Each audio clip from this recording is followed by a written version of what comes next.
قیصر و کسریٰ سلسلے وار کہانی۔ دوستو، آپ سب سے گزارش ہے کہ صحیح معلومات آپ تک اس یوٹیوب چینل کو سبسکرائب، لائک اور شیئر ضرور کریں۔ ساسان نے کہا، اگر چند دنوں میں تمہارا حافظہ بہت زیادہ کمزور نہیں ہو گیا تو میرے 2 اور ساتھی اس جگہ موجود ہیں۔ قلعے کے محافظ نے باقی سواروں کی طرف دیکھا اور اس کی نگاہیں 2 آدمیوں پر مرکوز ہو کر رہ گئیں۔ پھر وہ اپنے سپاہیوں کی طرف متوجہ ہو کر چلایا، انہیں گرفتار کر لو۔ ساسان نے کہا، نہیں، تمہارے آدمی شہنشاہ کے سپاہیوں پر ہاتھ اٹھانے کی جرأت نہیں کر سکتے۔ اب میں اس قلعے کا محافظ ہوں اور میں تمہاری گرفتاری کا حکم دیتا ہوں۔ قلعے کا محافظ غصے اور اضطراب کی حالت میں کبھی اپنے آدمیوں اور کبھی ان سواروں کی طرف دیکھ رہا تھا۔ ساسان نے مڑ کر ایک فوجی افسر کی طرف دیکھا اور اس نے اپنا گھوڑا آگے بڑھا کر قلعے کے محافظ کو ایک مراسلہ پیش کرتے ہوئے کہا، یہ درست کہتے ہیں، تم ایران کے نئے شہنشاہ کا حکم نامہ دیکھ سکتے ہو۔ مہران نے مراسلہ لے کر کھولا، پڑھا اور اس کے چہرے پر موت کی زردی چھا گئی۔ ساسان نے قلعے کے سپاہیوں سے مخاطب ہو کر کہا، ایران سے پرویز کی حکومت ختم ہو چکی ہے۔ تمہاری بھلائی اسی میں ہے کہ تم اپنے نئے حکمراں کی اطاعت کرو۔ مدائن یہاں سے زیادہ دور نہیں۔ اگر تم میں سے کسی کو میری باتوں پر شبہ ہے تو میں اسے وہاں بھیجنے کے لیے تیار ہوں۔ نہیں، ہم تمہیں کسی اور جگہ بھیجنا چاہتے ہیں۔ ساسان نے یہ کہہ کر اپنے ساتھیوں کی طرف دیکھا۔ 4 آدمی گھوڑوں سے اترے اور انہوں نے مہران کے ہاتھ باندھ دیے۔ تھوڑی دیر بعد قلعے کے دروازے کے سامنے ہڈیوں کے 4 بوسیدہ ڈھانچوں کے ساتھ ایک تازہ لاش لٹک رہی تھی۔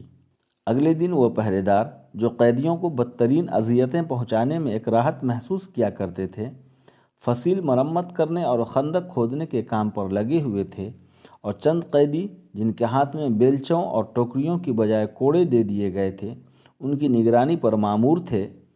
اب ایران کے انقلاب کی خبر کسی سے پوشیدہ نہ تھی۔ 4 دن بعد مدائن سے ایک ایلچی آیا اور اس نے یہ خبر دی کہ کسریٰ پرویز کو مدائن کے قید خانے میں قتل کر دیا گیا ہے۔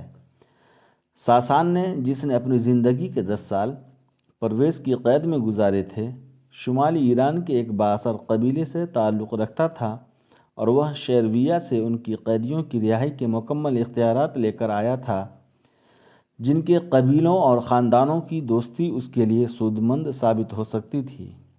چنانچہ ایک ہفتے کے اندر تقریباً 150 قیدی جنہوں نے ایران کے نئے حکمراں کی اطاعت کا حلف اٹھایا تھا، اپنے اپنے گھروں کو جا چکے تھے، اور ان کی جگہ لینے کے لیے مدائن سے آئے دن نئے قیدیوں کی ٹولیاں پہنچ رہی تھی۔ پرانے قیدیوں میں صرف وہ لوگ رہ گئے تھے جو دور دراز کے صوبوں سے تعلق رکھتے تھے اور جنہیں رہا کرنے سے قبل ان کے سرکش عزیزوں اور رشتہ داروں سے اطاعت اور فرمانبرداری کی ضمانت لینے کی ضرورت محسوس کی گئی تھی۔ عاصم کا معاملہ عام قیدیوں سے مختلف تھا۔ دست گرد سے اس قلعے میں منتقل ہونے والے قیدیوں کے جرائم اور سزاؤں کے متعلق یادداشت کی کتاب میں اس کے نام کے ساتھ جاسوس کے الفاظ لکھے ہوئے اور اس کی رہائی کا حکم دینا ساسان کے دائرہ اختیار سے باہر تھا۔ کئی دن انتظار کے بعد عاصم کو ساسان کے سامنے پیش کیا گیا اور ساسان نے اسے تسلی دیتے ہوئے کہا، تم میرے لیے اجنبی نہیں ہو، میں تمہارے حالات سے پوری واقفیت حاصل کر چکا ہوں، لیکن مجھے افسوس ہے کہ شیرویہ کی اجازت کے بغیر میں تمہیں رہا نہیں کر سکتا۔ قیدیوں کی کتاب میں تمہارے متعلق یہ لکھا ہوا ہے کہ تم رومیوں کے جاسوس ہو۔ مجھے معلوم ہوا کہ یہ الزام غلط ہے، لیکن جب تک مدائن پر رومیوں کے حملے کا خطرہ موجود ہے، کسی کو تمہاری حمایت میں آواز بلند کرنے کی جرأت نہیں ہوگی۔ میں تمہیں یہ خوشخبری دے سکتا ہوں کہ ایران کا نیا حکمراں ہر قیمت پر رومیوں کے ساتھ صلح کرنا چاہتا ہے، اور مدائن کے اکابر کا ایک وفد تبریز کی طرف روانہ ہو چکا ہے۔ قیصر کی خوشنودی حاصل کرنے کے لیے یروشلم کی صلیب بھی رومیوں کو واپس دی جا رہی ہے۔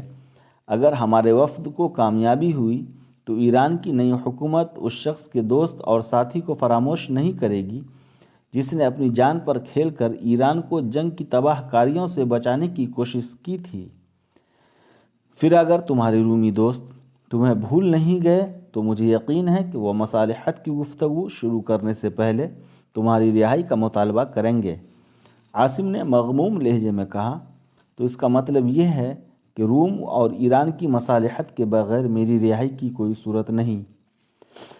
نہیں، میرا یہ مطلب نہیں، لیکن تمہیں یہ سمجھنے کی کوشش کرنی چاہیے کہ شیرویہ نے انتہائی ناسازگار حالات میں ایک حکمران کی ذمہ داریاں قبول کی ہیں۔ میں تمہارے ساتھ وعدہ کرتا ہوں کہ جب اسے اپنے گرد و پیش سے اطمینان نصیب ہوگا تو میں بذات خود اس کی خدمت میں حاضر ہو کر تمہارا مسئلہ پیش کروں گا۔ عاصم نے کہا، میری سب سے بڑی امید تھی کہ تورج مجھے فراموش نہیں کرے گا۔ اسے یہ معلوم تھا کہ میں نے کوئی جرم نہیں کیا۔ کیا آپ اسے یہ پیغام نہیں پہنچا سکتے کہ میں ابھی تک زندہ ہوں؟ جب میں سین کے ساتھ دستگرد پہنچا تھا تو وہاں کی افواج کا سپہ سالار تھا۔ ساسان نے کہا، تورج مر چکا ہے۔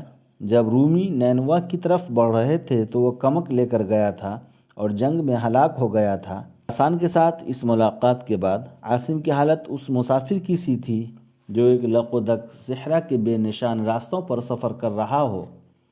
سین، جس نے اسے افق کی دھندلی لکیروں کے پیچھے دوڑنا سکھایا تھا، اس کا ساتھ چھوڑ چکا تھا۔ فستانیہ نے اسے زندگی کی تڑپ اور ولولے عطا کیے تھے، لیکن اب اسے یہ بھی یقین نہیں تھا کہ وہ زندہ ہے۔ وہ اکثر اپنے دل سے یہ سوال کیا کرتا تھا کہ اس قلعے سے باہر وہ کون سی جگہ ہے جہاں مجھے امن اور راحت نصیب ہو سکتی ہے؟ اگر فستانیہ اس دنیا میں نہیں تو میں آزاد ہو کر کہاں جا سکتا ہوں؟ 2.5 مہینے اور گزر گئے۔ پھر ایک شام ساسان کے پاس کوئی ایلچی آیا اور وہ رات کے پچھلے پہر مدائن کی طرف روانہ ہو گیا۔ 10 دن بعد ایک صبح عاصم اپنے کمرے سے باہر چہل قدمی کر رہا تھا۔ ایک سپاہی نے اس کے قریب آ کر اطلاع دی، ساسان نے آپ کو یاد فرمایا ہے، وہ مدائن سے واپس آ گئے ہیں۔ جی ہاں، کب؟ وہ آدھی رات کے قریب یہاں پہنچ گئے تھے۔ تھوڑی دیر بعد عاصم ایک کشادہ کمرے میں داخل ہوا۔ ساسان کے ساتھ ایک اور ضعیف آدمی جس کی بھویں تک سفید ہو چکی تھی بیٹھا ہوا تھا۔ تم انہیں پہچانتے ہو؟ ساسان نے عاصم کی طرف دیکھتے ہی سوال کیا۔ عاصم نے غور سے عمر رسیدہ آدمی کی طرف دیکھا اور مذبذب سا ہو کر بولا، آپ کو ایک قیدی کی یادداشت کا امتحان نہیں لینا چاہیے۔ اب میرے دل میں صرف اپنے آلام و مصائب کی یاد باقی رہ گئی ہے۔ عمر رسیدہ آدمی نے کہا، میرا نام مہرداد ہے اور تم ایک قیدی نہیں ہو۔ عاصم چند ثانیے بے حس و حرکت کھڑا رہا، پھر اس کے دل کی دھڑکن تیز ہونے لگی اور تشکر کے جذبات اس کی پتھرائی ہوئی آنکھوں میں آنسو بن کر چھلکنے لگے۔ ہاں، تم آزاد ہو۔ مدائن کے اکابر کا جو وفد قیصر کے پاس گیا تھا وہ صلح کے شرائط طے کرنے کے بعد واپس آ گیا ہے اور میں اس کی واپسی کی اطلاع ملتے ہی مدائن پہنچ گیا تھا۔ میرا اولین مقصد شہنشاہ کے سامنے تمہاری رہائی کا مسئلہ پیش کرنا تھا، لیکن مجھے ان کی خدمت میں پیش ہونے کی ضرورت ہی نہیں آئی۔ شہنشاہ سے تمہاری رہائی کا فرمان ایک ایسے بزرگ نے حاصل کیا ہے جو اس وفد کے ساتھ گئے ہوئے تھے۔ ساسان نے یہ کہہ کر میز سے ایک کاغذ اٹھایا اور عاصم کے ہاتھ میں دے دیا۔ عاصم نے تشکر آمیز نگاہوں سے ساسان کی طرف دیکھا اور پھر مہرداد کی طرف متوجہ ہو کر کہا، میرے لیے یہ سمجھنا مشکل نہیں کہ وہ بزرگ کون ہے، میں آپ کا شکر گزار ہوں۔ مہرداد نے جواب دیا، میں اگر کوشش نہ کرتا تو بھی چند دنوں یا چند ہفتوں تک تمہاری رہائی یقینی تھی۔ مجھے صرف اس بات کا افسوس ہے کہ اس سے قبل تمہارے حال پر توجہ دینے کا موقع نہ ملا۔ عاصم نے پوچھا، آپ ان رومیوں سے ملے تھے جو سین کے ساتھ دستگرد آئے تھے؟ نہیں، ان میں سے کسی کے ساتھ میری واقفیت نہیں تھی۔ آپ سے کسی رومی نے بھی میرے متعلق نہیں پوچھا؟ نہیں، وہاں کسی نے تمہارا ذکر نہیں چھیڑا۔ جب ہم قیصر کے پڑاؤ میں داخل ہوئے تھے تو وہاں فتح کی خوشیاں منائی جا رہی تھی۔ عاصم کے چہرے پر مایوسی چھا گئی۔ ساسان نے اسے تسلی دیتے ہوئے کہا، تمہیں اس بات پر پریشان نہیں ہونا چاہیے کہ تمہارے رومی دوستوں نے تمہیں فراموش کر دیا ہے۔ اتنی عظیم فتوحات کے بعد لوگ اپنے ماضی کے دوستوں اور ساتھیوں کو بھول جاتے ہیں۔ عاصم نے کہا مجھے یقین ہے کہ اگر میرے دوستوں میں سے کوئی قیصر کے ساتھ ہوتا تو وہ آپ سے میرے متعلق ضرور پوچھتا۔ آپ کو معلوم ہے کہ سین اپنی بیوی اور بچے خلدون چھوڑ آیا تھا۔ مہرداد نے جواب دیا ہاں مجھے معلوم ہے، اب وہ کہاں ہیں؟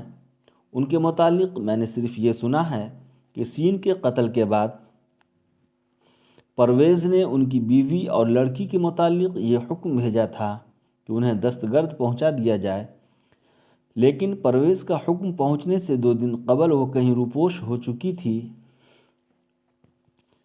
قلعے کے محافظ صرف اتنا جانتے تھے کہ وہ شام کے وقت سیر کے لیے نکلی تھی اور پھر واپس نہیں آئی۔